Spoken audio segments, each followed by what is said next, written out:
12 வரைக்கும் வந்து ஆண்டாளோட சரித்திரத்தை சொல்லிட்டே வர்றவர். எங்க பிறந்தா, யாருக்கு பிறந்தா, எப்படி பிறந்தா, ஒரு நந்தவனத்துல வந்து எப்படி படறதோ, கொடி எப்படி படறதோ அப்படி படர்ந்து பிறந்து அந்த நந்தவனத்துல அவளுக்கு ஊன்றுகோலாக இருக்கிறது யாருன்னா சந்தனபரமாக இருக்கும் கிருஷ்ணன். ஸ்ரீவில்லிபுத்தூர்ல பிறந்தா அப்படின்னு கோதையினால யாருக்கெல்லாம் வந்து மகிமை அப்படின்னு சொல்லிட்டே வர. இந்த 12 முடிஞ்சதுக்கு அப்புறமா கல்யாண வைபவம் between Andal and Arangan.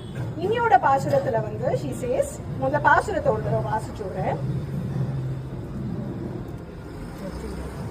30 today. நாகேஷயः சூதனோ பக்ஷிரதः கதம் தே ஜாதः ஸ்வயம்பரபதிः புருஷः புராணः ஏவம் விதாः சமுச்சிதம் பிரளயம் பவத்யாः சந்தர்ஷயந்தி பரிஹாசகிர சகீனாம்னு சொல்றாங்க. இதுல வந்து அங்க ஸ்ரீவில்லிபுத்தூர்ல எப்படி நடக்கிறதுனா ஸ்வயம்பரம் நடக்கிறது. ஸ்வயம்பரத்துக்கு வந்து 108 பெருமாளும் வரலாம். யாரு வந்து தன்னை கோதை வந்து யார தேர்ந்தெடுக்க போறா அப்படின்னு எல்லாருக்கும் ஒரே டென்ஷன்.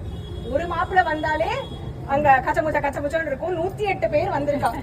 கோதை என்ன பண்றாலாம், ஒருத்தர் அங்க வந்து அரையர் ஒருத்தரா இன்ட்ரடியூஸ் பண்ணிட்டு வர, எங்கேருந்து வந்திருக்கார், அவரோட முக்கிய குணாதிசயம் என்ன அப்படின்னு சொல்லிட்டே வர. முதல்ல வர்றது வந்து பத்ரிநாத்ல இருந்து பத்ரிநாராயணர் வரலாம். வந்த உடனே கோதைய பார்த்து சொல்றாரு, இவர் பத்ரிநாத்ல இருந்து பத்ரிநாராயணர் வந்திருக்காரு. அப்பா ரொம்ப குளிர் பிரதேசம் அது, இங்கே இருந்து அவ்வளவு தூரம் 6 மாசம் வந்து பாதி நேரம் கூட்டியே கிடக்குமா, நீ எப்படி என்ன வந்து பாப்ப, இந்த மாப்பிள்ளை வேண்டாம் அடுத்த மாப்பிள்ளைய பாரு அப்படிங்கலாம். அடுத்ததாக வந்து அகோபிலத்துல இருந்து அழகிய சிங்கர் வர. ஆஹா, பாக்குறதுக்கு ரொம்ப சூப்பரா இருக்கு, செம்ம ஹேண்ட்ஸமா இருக்கு. கரடு முரடான பாதையாச்சே, அங்க மலைக்கு போனனாலே ஜீப்பு டிராக்டர் இதெல்லாம் வேணும், நீ எப்படி என்ன வந்து பாப்ப. பொதுவாக வந்து இந்த காலத்துல வந்து மாப்பிள்ளைக்கு வந்து இடம் ரொம்ப முக்கியம். எப்படிப்பட்ட இடத்துல மாப்பிள்ளை இருக்குங்கிறது ரொம்ப முக்கியம். இப்படி மேடு பள்ளமும் இருக்கிற இடத்துலயா என்ன போய் நீ கல்யாணம் பண்ணி கொடுப்ப, வாண்டாம்ப்பா அப்படிங்கலாம். அடுத்தது வந்து நம்ம ட்ரிப்ளிகேன்ல இருந்து பார்த்த சாரதி வர. அப்பா நீயும் வேதம் படிச்சவர், சுவாமிக்கு வந்து கைங்கரியம் பண்றவர், இவர் மீச முறுக்கோட இருக்கார், நம்ம குடும்பத்துக்கு இதெல்லாம் செட் ஆகுமா அப்படின்னு கேக்குறாளாம். அடுத்தது வந்து சரி நீ எல்லாரையும் இப்படி வேண்டாம்னு சொல்றிய, பேசாம இந்த வடபத்திர ஷாயியே கல்யாணம் பண்ணிக்கிறியான்னு கேக்குறேன். அப்பா யாராவது உள்ளூர்லயே மாப்பிள்ளை எடுப்பாடா, நீ வந்து வெளியில இருந்து பாருப்பா அப்படிங்கறாளாம்.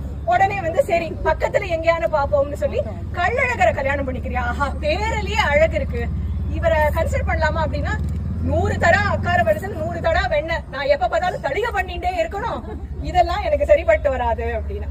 சரி பக்கத்து ஸ்டேட்ல இருக்கிற பத்மநாபனை பத்தி கன்சிடர் பண்றியாமா அப்படின்னா, அதெல்லாம் ரொம்ப பெரிய இடம்பா, ABC அப்படின்னு சொல்லிட்டு அவருக்கு எக்கச்சக்க சொத்து இருக்கு, நம்ம வசதிக்கு ஏத்தா மாதிரி பாரு அப்படின்னு சொல்லி